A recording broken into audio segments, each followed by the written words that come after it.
আল্লাহ তাআলা যার রিজিক দিছে এর বেশি কি আমরা কেউ খাইতে পারবো? এর কেউ কমাই দিতে পারবে? কথা মনোযোগ দিয়ে শোনো কেমন, এটা তোমার কাজে আসবে। ওয়াল্লাহি তুমি এই লজিকটাকে একটু অনুভব করো প্লিজ। আমি যেদিন এই লজিক অনুভব করছি না, আমি বলবো না যে আমি অনেক ভালো হয়ে গেছি, তবে অনেক কিছু সিদ্ধান্ত নিতে সহজ হয়েছে। অনেক কিছু কি হয়েছে সিদ্ধান্ত নিতে? আচ্ছা বলো তো, যা আল্লাহ তোমার জন্য নির্ধারণ করেছে তাকে কেউ নিতে পারবে? আর যা আল্লাহ তোমার জন্য নির্ধারণ করা নাই তুমি কি এর বেশি নিতে পারবা?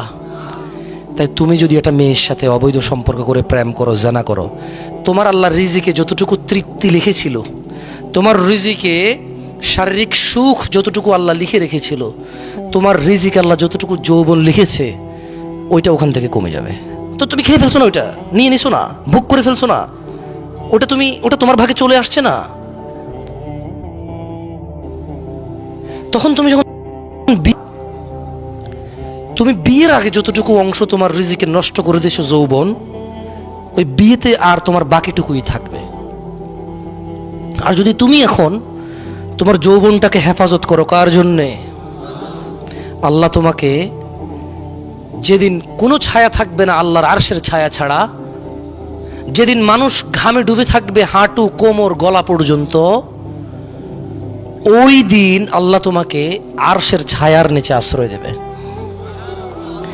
এবং মজার একটা কথা বলি, এই যে তুমি বিয়ের পূর্বে কোনো মহিলার সাথে তোমার যৌবন উপভোগ করনি, তুমি যখন বিয়ে করবা তখন ওই যে তোমার যতটুকু রিজিক কতটুকু বরাদ্দ রয়ে গেছে, সুবহানাল্লাহ, তুমি পুরাটুকুই পাবা তোমার ওয়াইফের সাথে। এবারে আসো, তুমি বলতে পারো যে ভাই বিয়ে করলে বউয়ের সাথে কেন যৌবন পাবো না? ওই যে তুমি সিগারেট খেয়ে আসছো, তোমার বউ তোমারে বলছে যে সিগারেট খায়েন না, বিয়ের 1-2 মাস তোমারে বলছে, তুমি শুনছো। 1-2 মাস শুনছো, একটা মহিলার আর কদিন শোনা যায় তুমি মনে করো? 1-2 মাস তো ডার্লিং, জানু, মানু, শানু, হ্যাঁ, টিয়া পাখি, ঘুঘু, ময়না। তো 2 মাস পরে তুমি বললো যে এই শোনো, তুমি না একটা কথা বারবার বলো, আমি বললাম তো ছেড়ে দেবো। মহিলা রাগ হয়ে কাইত হয়ে গেছে। এখন তুমি বললো যে কি ব্যাপার, বুঝলাম না, রাগ হয়ে গেল, ধুর আমিও রাগ করছি। মহিলা চিন্তা করতেছে, মনে মনে চিন্তা করতেছে, তুমি তো আর অন্তর্জামী না, এটা সে ভুলে যাবে। তুমি কি তার মনের কথা জানো? সে চিন্তা করবে আমার মানাইলে আমি মাইনা যাবো, কিন্তু তুমি তো তার মনের কথা জানো না। তুমি চিন্তা করলো ধুর এ তো রাগ করে ফেলছে, ধুর তুমি শুয়ে গেলা। এখন মহিলা চিন্তা করবে কিরে, আমি ভাবলাম আমার মানাইবে, কাছে ডাকবে, এ তো ডাকলো না। তুমি যে আল্লাহ না এটা তো মহিলা জানে না যে আমি অন্তর খবর জানি না। এখন সে তোমার উপরে আবার ডাবল রাগ করলো। এক, তুমি তারা বললা বেশি বুঝো, এজন্য আবার তুমি তারা মানাইতেছো না, আবার রাগ করলো। সকালবেলা তুমি উঠে দেখলা যে ঠিক হয়ে যাবে, তুমি দেখলা যে না, মহিলার এখনো মুখ কালো হয়ে আছে। বললে ধীর, তুমি ডিউটিতে চলে গেলে বা কাজে চলে গেলে, যে তোমার রিজিক নাই, দেখছো বউর সাথে একসাথে ছেলে থাকতে পারো নাই, বুঝে আসছে না, আসে নাই। এরপর তুমি ঘরে এসে বললা যে কি ব্যাপার, তোমার মন তো খারাপ কেন? এক কথা 2 কথা লাগছে ঝগড়া। মহিলা বললো বাপের বাড়ি যাবো। তুই জাগা, আমার কি আসে যায়? মহিলা বাপের বাড়ি চলে যাবে, ভাইয়ের ফোন দিচ্ছে, ভাইয়া, বুঝো নাই? ভাইয়া তো ওর নেতা, ওর ভাই তো নেতা, ওর ভাই পয়সাওয়ালা ব্যবসায়ী, ওর ভাই অনেক হ্যাডামওয়ালা মানুষ। কি তোর এরকম বলছে, চলে আয়, লাগবে না এরকম জামারি ঘর করা। তো কিভাবে? আচ্ছা আমরা আসতেছি। এখন তুমি বুঝে উঠতেছো না যে কি হইতেছে এটা। 2-4 কথার মধ্যে সে রাগ করলো, আমি তো বুঝলাম না। পরে তুমি চিন্তা করলা যে ধর এত রাগ, কথায় কথা রাগ, কতক্ষণ মানামো? তুমিও বাইকে বসলো, যা যা যা। 2-3 মাস চলে গেল। এবার তোমার আব্বা বলে যে বউডারে নিয়ে আসতে হবে রে। তুমি বলা দূর আব্বা বাদ দেন তো, কত এরকম আসে যায়। ওই যে তোমার রিজিক আগেই তুমি নষ্ট করেছো, দেখছো? বিবাহিত হয়ে তুমি ব্যাচেলার হয়ে পড়ে আছো। আযাব, আর আল্লাহর আযাব। তোমার রিজিকে নাই তো তুমি কোত্থেকে আনবা? এরপর তোমার বউ তোমার সরি মরি মেসেজ দিচ্ছে, তুমি ব্লক করে রাখছো। কিরে মিলতেছে না রে কথা? মেলে? আমার কাছে কোয়েশ্চেন আসে তো, থাকবে তো কাম কাজ করস না রে ভাই।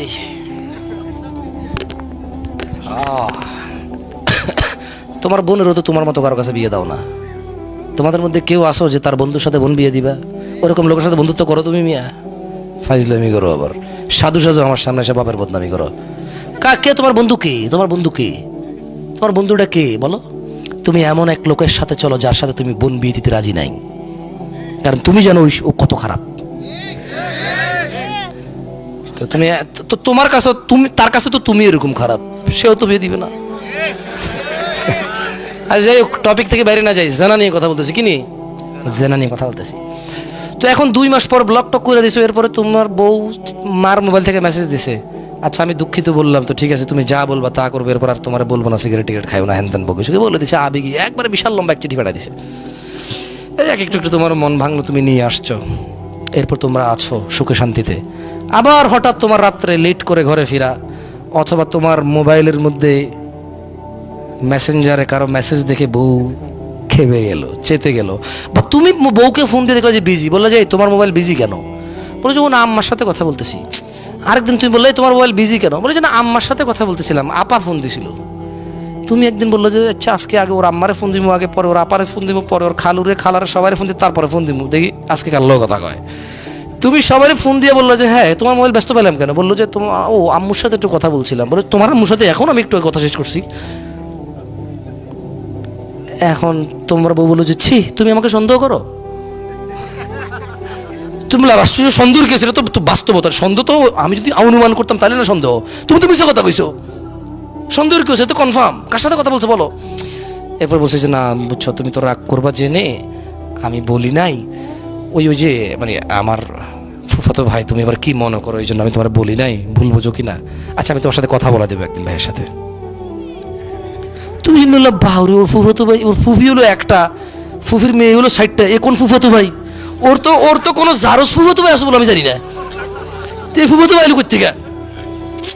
তুমি বিয়ের পর দাওয়াত খাইছো না, ফুফির বাড়িতে দাওয়াতে গেছো, খালা শ্বশুরের বাড়িতে দাওয়াতে গেছো, শাশুড়ি না সরি। তো তুমি চিন্তা করলে কি রে, ওর ফুফির তো যার সন্তান আছে বলেও জানি না, যে ছেলে আছে বলে, 4টা মেয়ে আছে এটা জানি, কোন ফুফাতো সাথে পরিচয় করাবে?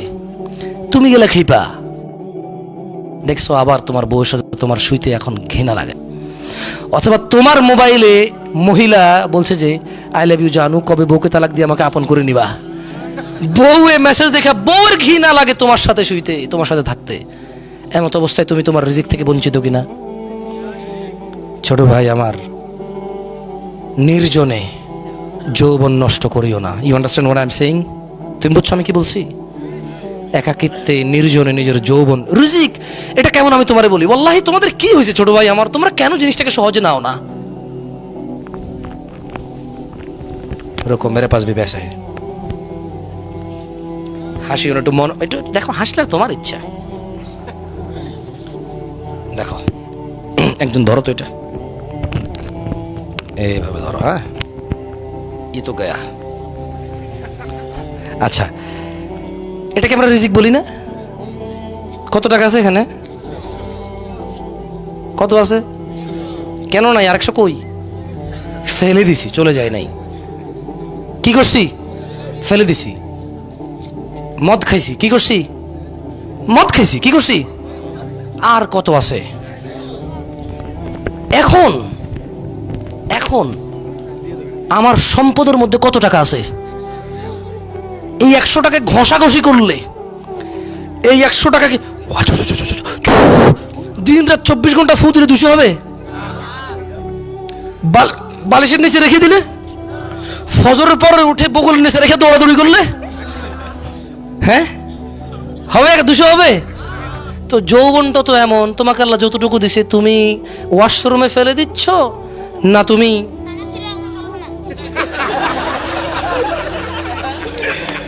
ওকে একটু ওদিকে নিয়ে। আচ্ছা আচ্ছা, আমার শিক্ষা খাইয়ে ফেলছেন একটা কৌতুকে। খায়েন না খায়েন না খায়েন না, মনোযোগ দেন। দেখো ছোট ভাই আমার, আল্লাহ নবী সাল্লাল্লাহু আলাইহি সাল্লাম বলছে লা ইয়াজনি জানি, এত কথা বলি না তো প্লিজ। লা ইয়াজনি জানি, কোন জেনাকারী হিনা ইউজনি, জেনা করে না, ওয়া হুয়া মুমিন, ঈমানদার থাকা অবস্থায় কোন জেনাকারী জেনা করে না। তার মানে যখন মানুষ জানা করতে যায় তার সাথে তার ঈমান থাকে না। যৌবন একটা রিস্ক, অবৈধ পথে। আপনি একটা জিনিস জানেন, আচ্ছা পৃথিবীতে এমন কোন জায়গা আছে যেখানে ছোট ভাই তুমি ঢুকে গেলে আল্লাহ তোমাকে দেখবেন, এরকম আছে?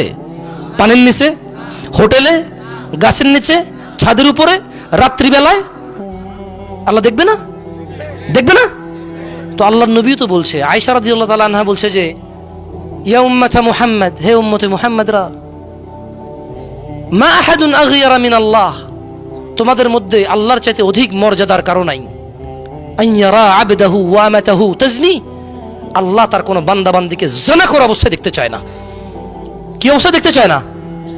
তো তুমি যে জানা করতেছো, ওই যে রিজিক তোমার কাছে ছিল 300 টাকা, 200 টাকা ফেলে দিছো, এবার সকালবেলা ডাক্তারে যতই বলুক বগল নেচে রসুন নিয়ে দৌড়ান, লাভ হবে না। যা ছিল তা তুমি ফেলে দিয়েছো, যা ছিল তা তুমি উপভোগ করে ফেলেছো। তবে আল্লাহ তোমার জন্য হালাল ব্যবস্থা রেখেছিল। কি রেখেছিল? আল্লাহ তোমার জন্য প্লেট রেখেছিল, ওখানে তুমি খাবে। তুমি পায়খানার উপরে খাদ্য রেখে তারপরে খেয়েছো। আল্লাহ তোমাকে যৌবন দিয়েছে, একটা মেয়ের সাথে তোমার বিয়ের আল্লাহ তোমার তকদির দিয়েছে, সময় এসেছে ওই মেয়ের সাথে তোমার বিয়ে হয়েছে। আল্লাহ তোমার যতটুকু যৌবন লিখে রেখেছিল তুমি ওর সাথে উপভোগ করতে পারতা হালাল ভাবে, আল্লাহকে সন্তুষ্ট রেখে, অথচ তুমি হারাম ভাবে যৌবন নষ্ট করেছো। ছোট ভাই, ভাইরে, জানা থেকে তুই বাঁচতে পারবি না যদি তুই প্রেম না ছাড়িস। বিশ্বাস কর, যতদিন তোর সিম কার্ডটা তুই খুলে খুলে চেঞ্জ করবি, ততদিন তুই জানা থেকে বাঁচতে পারবি না ভাই আমার। একটা লোক হাতে মদের বোতল, হাতে কি, লোকটা মদ খায়। কি খায়? এখন সে বলল, হুজুর আমি মদ খাওয়া থেকে বের হতে চাই, কিভাবে বের হব? উত্তরটা সহজ না? মদের বোতলটা ছেড়ে দে আর ধরিস না। উত্তর কি এর চেয়ে ব্যতিক্রম কিছু হবে? হাজার হাজার ছেলে পেলে আমাকে প্রশ্ন করে, আমি প্রেম করি কিভাবে বের হব? ও বেটা, মদ হারাম, বের হতে হলে খাওয়া বন্ধ করে দিতে হয়। জানা ব্যভিচার, প্রেম হারাম, বের হতে হলে ছেড়ে দিতে হবে। মদকে হালাল করার চিন্তা করলে চলবে? তো প্রেমকে হালাল করার চিন্তা কেন করো তোমরা? ও এই ছোট ভাই আমার, এই কত কত বোকা, আহা, কত বিবেকহীন, অথচ সফটওয়্যার ইঞ্জিনিয়ার, অথচ ডাক্তারি পড়ে, অথচ মাশাআল্লাহ ও অনেক ভালো, বিচক্ষণ। ও বলে যে প্রেম করে পরে বিয়ে করলে হালাল হয়ে যায়। আরে ভাই, একটা গ্লাসের মধ্যে তুমি মদ ঢালছো, মদ খাইছো, হারাম না হালাল? পরে তুমি একই গ্লাসে ধুয়ে পানি ঢেলে খাইছো, হালাল না হারাম? তো আগে যে মদ খাইছো ওটা হালাল হয়ে গেছে? গ্লাস তো একটা, গ্লাস কয়টা? গ্লাস কয়টা? তো আগে মদ খেয়েছো, এরপর ধুয়ে পানি খেয়েছো, দুধ খেয়েছো ওটাতে, তাই বলে কি আগে যে মদ খেয়েছো ওই মদ হালাল হয়ে যাবে? তদরূপ মেয়ে একটা, বিয়ে না করে সম্পর্ক রেখেছো, হারাম। মেয়ে একটা বিয়ে করে সম্পর্ক করলে আগের হারাম হালাল হবে না, ওটা গুনাহ থেকে যায়। ওটা কি থেকে যায়? ওটার জন্য মাপ চাইতে হবে। যেমনটা বিয়ে না করলে মাপ চাইতে, তুমি এই মেয়েকে বিয়ে না করলে এমনটাই মাপ চাইতে হবে। এই মেয়েকে বিয়ে না করলে যেমনটা গুনাহ, এই মেয়েকে বিয়ে করলো আগের অন্যায়গুলো একেবারে শতভাগ সেম অপরাধ। ভাই আমার, ভাই আমার, লা ইউজনি জানি হিনা ইউজনি ওয়া হুয়া মুমিন, কোন জানাকারী জানা করে না মুমিন থাকা অবস্থায়। সিদ্ধান্ত তোমার। আর শোনো, মুসলমান হয়ে মরতে চাও? হাত তোলো তো। মুসলমান হয়ে মরতে চাও? আল্লাহ তাআলা কবুল করুন। তো আমি দেখেছি এদেশের আয়োজকদের মধ্যেই বেনামাজি, ঘুষখোর, সুদখোরে ভরপুর থাকে। দু একজন ভালো থাকে, দু একজনের ইচ্ছা চেষ্টায়, বাকিরা যে সাড়া দেয় এটার জন্য তারা নেকি পাবে যদি তারা নামাজি হয়ে মরে। আর বেনামাজি মরলে ওর হিসেবেই আসবে না। আল্লাহ আমাদের বোঝার তৌফিক দান করুন। তোমাদের যাদের বয়স, মানে যাদের দাড়ি উঠেছে এবং দাড়ি শেভ করো তোমরা যারা, কেমন, আমি তোমাদের, যারা তোমরা শেভ করো তারা তোমরা হাত তোলো, মানে যারা দাড়ি কাটো তারা হাত তোলো তো একটু। কতজন সংখ্যা? সব কথায় দেখি হাসে আপনাদের এলাকার মানুষ, আমি বুঝলাম না জিনিসটা। সব কথায় হাসে।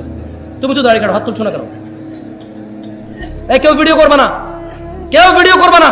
তোমাদের কি বলছি যে মুসলমানের ইজ্জত আমানত তোমাদের কাছে, তারপরে তোমরা ভিডিও করতেছো কেন? লজ্জা দিচ্ছ সবাইকে। এটা কি বিক্রি করবে ফেসবুকে? ফেসবুকে মানে মুসলমানদের ইজ্জত ফেসবুকে বিক্রি করে দিবা? হাত তোলো যারা শেভ করো, দাড়ি কাটো যারা, ছোট করো, শেভ না ছোট করো, একটু সাইজ করো যারা, তারাও তোলো, তোলো তোলো তোলো তোলো। হাত নামাও, হাত নামাও। জান্নাতে যেতে চাও? তবে শোনো, শিবগঞ্জের মানুষ 20 মিনিট কথা বলবো, আর ইনশাআল্লাহ সর্বোচ্চ 20 মিনিট কথা বলবো ইনশাআল্লাহ। দেখো তোমার জান্নাতে যাওয়ার জন্য কোনো কিছু পাও কিনা, যেটা তোমার মানতে ইচ্ছে হবে, যেটা তোমার শিখতে ইচ্ছে হবে, করতে ইচ্ছে হবে, আর জান্নাতে যেতে ইচ্ছে হবে। قال الله تعالى إن الدين عند الله الإسلام, নিশ্চয়ই আল্লাহর কাছে একমাত্র মনোনীত দিন হচ্ছে ইসলাম। وما اختلف الذين أوتوا الكتاب إلا من بعد ما جاءهم العلم بغيا بينهم, আর যাদেরকে কিতাব দেওয়া হয়েছিল তারা কেবল নিজেদের পরস্পরের নিজেদের ঝগড়াঝাটির বলিবশত হয়ে বিদ্বেষ পোষণ করেছে। তাদের কাছে জ্ঞান আসার পরেও জানা করা কি, দাড়ি কাটা কি, সুদ খাওয়া কি, ঘুষ খাওয়া কি, মারামারি করা, বাপ মায়ের অবাধ্য হওয়া, নামাজ ত্যাগ করা, গালিগালাজ করা। আল্লাহ বলছে জ্ঞান আসার পর নিজেদের বিদ্বেষ, নিজেদের একজন আরেকজনের সাথে প্রবলেম, এই দল ওই দল, ও দল এই দল, ওরা হানাফি করে, এটা শাফি করে, এটা মালাকি করে, ওটা হাম্বালি করে, ওটা চিশতি করে, ওটা সাবরি করে, ওটা তরিকত করে, ওমুকে ওটা হাকিকত করে, ওটা মারেফত করে, হ্যাঁ ওটা চিশতি করে। এই শুধু মানে এটা কেন করবো না, এটা তো সুন্নত, বলছে যে এটা ওয়াহাবি করে। এটা কেন করছো, এটা তো বেদাত, বলছে এটা ওয়াহাবিরা করে না, আমরা করি। মানে ইসলামের সাথে ওর কোনো প্রবলেম নাই, কোরআন সুন্নাহর সাথে ওর কোনো বিদ্বেষ নাই, কিন্তু শুধু ওই অমুক দলে এটা করে তাই ও করবে না, অমুক দলে এটা করে না তাই ও করবে। আল্লাহ বলছে যে জ্ঞান আসার পর নিজেদের পরস্পর বিদ্বেষ বশত তাদের নিকট জ্ঞান আসার পর তারা মত অনৈক্য ঘটিয়েছিল। ওয়ামান ইয়াকফুর বিআয়াতিল্লাহ, ও শিবগঞ্জের যুবক ও বৃদ্ধরা, যে ব্যক্তি আল্লাহর আয়াত সমূহ থেকে মুখ ফিরিয়ে নেবে, ফাইন্নাল্লাহা সারিউল হিসাব, তবে নিশ্চয়ই আল্লাহ দ্রুত হিসাব গ্রহণকারী। জেনে রাখো, তোমরা যারা রোনালদো রিভালদো খেলোয়াড়, নায়ক নায়িকা, গায়ক গায়িকার অনুসারী রয়েছো, তোমরা যারা তাদের মতো চুল রাখো, প্যান্ট পরো, জামা কাপড় পরো, গান গাও, গান লেখো, কবিতা করো, ওইভাবে ভালোবাসো যেভাবে তারা ভালোবাসে, ওভাবে ঘৃণা করো যেভাবে তারা ঘৃণা করে, তারা দুঃখে তোমাদেরকে নাটক করে দেখায়, ফাঁসি দিয়ে দেয়, তোমরাও দিয়ে দাও। তারা তোমাদেরকে নাটক করে দেখায়, তারা ভালোবাসলে দুনিয়ার সবার সামনে বলে যে, সবার সামনে বলতে পারি আমি তোমাকে ভালোবাসি, তোমার লাজ লজ্জা শরম সব বেঁচে খেয়েছো, কারণ নাটকে দেখেছো সে ভালোবাসে তার প্রেমিকার হাত ধরে দৌড়ায় চলে গেছে সবার সামনে দিয়ে, তুমি দৌড়াও। তুমি দেখেছো নাটকের নায়ক পার্কে গিয়েছে তার প্রেমিকাকে নিয়ে বাদাম খাচ্ছে হেঁটে হেঁটে, তুমিও এখান থেকে একদিন ছুটি পেয়ে বান্ধবীকে বলো হ্যাঁ তুমি চলে আসো, আমি আসতেছি। সিএনজি ভাড়া করে, রিক্সা ভাড়া করে, এমুক তমুক করে বন্ধু বান্ধব উপরে লাগায় বাদাম কিনে পার্কে হেঁটে হেঁটে খাও। এটা কার অনুসরণ? আল্লাহ নবীর অনুসরণ? এটা শিখাইছে কে বলো তো? এখন বলবো জামশেদ ভাই আপনি বেশি বেশি আজকে সিনেমার না গায়ক গায়িকা নায়ক নায়িকা বলছেন। কে শিখেছে তোমাকে যে প্রেম মানে তোমাকে এই ভালোবাসা, মানে ভালোবাসলে পার্কে যেতে হয়, হাত ধরতে হয়, বিয়ে করা ছাড়া, তারপরে গান গিয়ে গিয়ে ছবি তুলতে হয়, বাদাম খেতে হয় হেঁটে হেঁটে জনসম্মুখে, তারপর দুজনে মিলে ছবি তুলতে হয়। তুমি এই শিক্ষা পেয়েছো কোথায়? তোমার আব্বা তোমার আম্মার সাথে এরকম করেছিল? তোমার দাদা তোমার দাদির সাথে, তোমার নানা তোমার নানির সাথে, তোমার মামা তোমার মামির সাথে? Where did you get this learn? What did you learn this? তুমি শিখছো কোথায়? এটা কে শিখেছে তোমাকে বলতে পারো? মানে এটাকে ভালোবাসা বলে, এটা কে শিখেছে তোমার? কোন একটা মেয়েকে বিয়ে করো নাই, দেখছো খুব সুন্দর লাগছে, আর যেটা সুন্দর ওকে সবার কাছে সুন্দর লাগবে। আশ্চর্য, যে মেয়েটা সুন্দর ওই মেয়েটা শুধু তোমার চোখে সুন্দর লাগে এরকম না, সবার চোখে সুন্দর লাগবে ওটাকে। এখন তুমি ওকে চিঠি দিবা, পত্র দিবা, বোন ভাই এই সেই হ্যানতেন দিয়ে ওর সাথে জোর করবা, ওর পিছিয়ে পিছিয়ে পিছিয়ে পিছিয়ে পিছিয়ে ঘুরবা, এরপরে ওর সাথে তুমি লাইন কানেকশন করবা, বোন বান্ধব। তোমাকে কে শিখাইছে যে এইভাবে মেয়েদের সাথে কানেকশন রাখা যায় বিয়ে না করে? ইসলাম তো বিয়ে করা ছাড়া কোনো মেয়ের আশপাশে যাওয়ার কোনো শিক্ষা নাই ইসলাম। তুমি কোথায় শিখতে পাইছো বলতে পারো আমাকে? বলেন তো কোথায় শিখছেন? নায়ক নায়িকারা শিখাইছে। কে শিখাইছে? নায়ক নায়িকারা শিখাইছে। আল্লাহ আমাদেরকে বোঝার তৌফিক দান করুন, আমিন। তবে শোনো, তোমরা যারা নায়ক নায়িকার অনুসারী, গায়ক গায়িকার অনুসারী, আমি তোমাদের একটা হাদিস পড়ে শোনাই। এর আগে আমি তোমাদেরকে একটা আয়াত পড়ে শোনাবো। আল্লাহ বলছেন মাইয়ুতির রাসূল, যে রাসূলের অনুসরণ করে, রাসূল যেভাবে ভালোবাসে সাল্লাল্লাহু আলাইহি ওয়াসাল্লাম, রাসূল যেভাবে ঘৃণা করে সাল্লাল্লাহু আলাইহি ওয়াসাল্লাম, তিনি সাল্লাল্লাহু আলাইহি ওয়াসাল্লামের যে অনুসরণ করে ফাকাদ আতা আল্লাহ, যে আমার রাসূলের মতো খায়, যে আমার রাসূলের মতো পড়ে, যে আমার রাসূলের মতো ভালোবাসে, যে আমার রাসূলের মতো ঘৃণা করে সাল্লাল্লাহু আলাইহি ওয়াসাল্লাম, ফাকাদ আতা আল্লাহ। আল্লাহ নিজে বলছে যে সে আল্লাহর ইবাদত করে। ওয়ামান তাওয়াল্লা, আর যদি কেউ রাসূলের অনুসরণ থেকে মুখ ফিরিয়ে নেয়, ওর নায়কের মতো দেখতে হবে শেভ করে, ওর গায়কের মতো দেখতে হবে শেভ করে, ওর চুল এমনি এমনি কাটবে, অমুক খেলোয়াড়ের মতো দেখতে হবে। আল্লাহ বলছে যে ওয়ামান তাওয়াল্লা, যে রাসূলের অনুসরণ করে না, ফামা আরসালনাকা আলাইহিম হাফিযা, ইয়া রাসূলুল্লাহ আমি আপনাকে এই সুন্নত বিরোধী লোকগুলোর তত্ত্বাবধায়ক করে পাঠাইনি। দিন হচ্ছে আল্লাহর কাছে একমাত্র ইসলাম। তাহলে দিন কি? এটাও কোরআনুল কারীমে আল্লাহ বলছেন ওয়ামা আতাকুমুর রাসূল, যা রাসূল দিয়েছে ফাখুযুহু, যত কিছু তোমার রাসূল আমার রাসূল দিয়েছেন ফাখুযুহু, তা সব নিয়ে নাও। ওয়ামা নাহাকুম আনহু, যত কিছু থেকে নিষেধ করেছে ফান্তাহু, তা থেকে তোমরা বিরত হও। ওয়াত্তাকুল্লাহ ইয়া নাস, তোমরা আল্লাহর তাকওয়া অবলম্বন করো। ইন্নাল্লাহা শাদীদুল ইকাব, নিশ্চয়ই আল্লাহ শাস্তি দানে অনেক কঠোর। দিনী ভাইরা, রাসূল সাল্লাল্লাহু আলাইহি সাল্লাম কি দিয়েছে বলতে পারেন কেউ? অনেক কিছু দিয়েছে। কতটুকু আমি একটু পড়ে শোনাবো আপনাকে, একটা হাদিস শোনাবো। দেখেন, আন আব্দুল্লাহ ইবনে মাসউদ রাদিয়াল্লাহু আনহু قال, আব্দুল্লাহ ইবনে মাসউদ রাদিয়াল্লাহু আনহু থেকে বর্ণিত, তিনি বলেন قال রাসূলুল্লাহ সাল্লাল্লাহু আলাইহি ওয়াসাল্লাম, আল্লাহ রাসূল সাল্লাল্লাহু আলাইহি ওয়াসাল্লাম বলেছেন, ইন্নাহু লাইসা শাইউন ইউকাররিবুকুম ইলাল জান্নাহ ইল্লা ক্বাদ আমারতুকুম বিহি।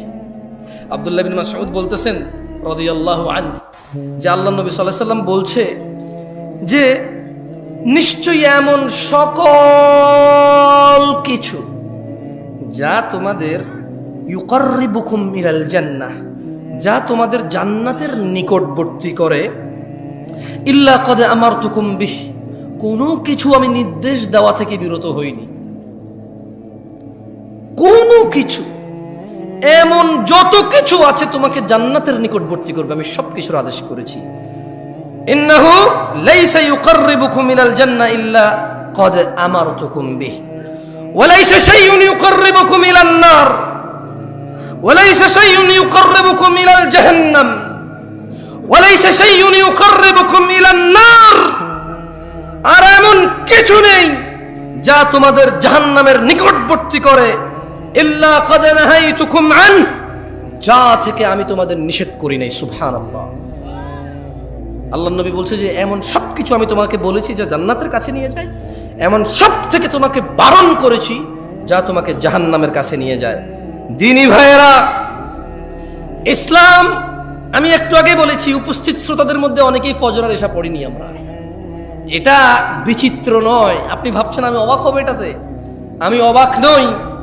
কারণ আবু হুরায়রা রাদিয়াল্লাহু আনহু قال, আবু হুরায়রা রাদিয়াল্লাহু আনহু বলছেন, ওনার থেকে বর্ণিত, قال রাসূলুল্লাহ সাল্লাল্লাহু আলাইহি ওয়াসাল্লাম, আল্লাহর নবী সাল্লাল্লাহু আলাইহি ওয়াসাল্লাম বলেছেন, বাদা আল ইসলামু গরীবা, ইসলামের সূচনা হয়েছিল অপরিচিত অবস্থায়, ওয়া সায়াউদু কামা বাদা গরীবা, অচিরেই তা শুরুর মতো অপরিচিত অবস্থায় ফিরে যাবে। ফাতুবা লিল গুরাবা, সুতরাং এরূপ অপরিচিত অবস্থায় সঠিক ইসলামের উপর যারা টিকে থাকবে, ফাতুবা লিল গুরাবা, সুসংবাদ, সুসংবাদ তাদের জন্য সুসংবাদ। খুশি হও তোমরা যারা এই কঠিন থেকে কঠিন সময়ে অপরিচিত অবস্থায়ও যারা ইসলামের উপর টিকে থাকার চেষ্টা। আমাদের এই ভিডিওটি যদি আপনার ভালো লেগে থাকে তাহলে ভিডিওতে একটি লাইক দিতে পারেন এবং আপনার প্রিয়জনদের সাথে শেয়ার করতে পারেন, এবং এইরকম আরও ভিডিও পেতে আমাদের ইউটিউব চ্যানেলটি সাবস্ক্রাইব করে পাশে থাকা বেল আইকনটি অন করে দিন।